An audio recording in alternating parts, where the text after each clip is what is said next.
అందరికీ నమస్కారం. నేను మీ రైతన్నని. మీ అందరూ ఎవరి ఉద్యోగం వారు చేసుకుంటూ సంతోషంగా ఉండాలని ఆశిస్తున్నాను. మరి నా గురించి తెలియని వారి కోసం తెలియజేసే నా ఈ చిన్న ప్రయత్నం. రైతే రాజు అన్నారు, రైతు లేనిదే రాజ్యం లేదన్నారు. రైతే దేశానికి వెన్నెముక అన్నారు, అన్నం పెట్టే రైతునే అన్నదాత అన్నారు.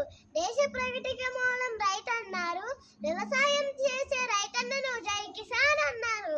కానీ ఏమున్నది లాభం? ప్రస్తుత రైతు పరిస్థితి మరీ దారుణం. ప్రకృతి ప్రకోపానికి విలవిలలాడుతూ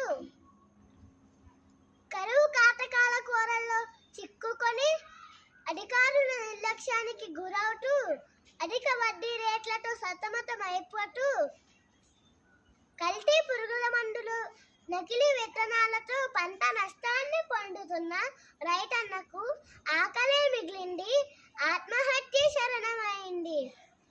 నేలను నాశనం చేసేవారు నింగికి ఎదుగుతున్నారు, నేలను ప్రేమించేవారు ఆ నేలలోనే కలిసిపోతున్నారు.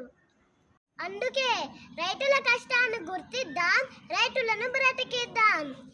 నా తోటి రైతులందరికీ జాతీయ రైతు దినోత్సవం శుభాకాంక్షలు.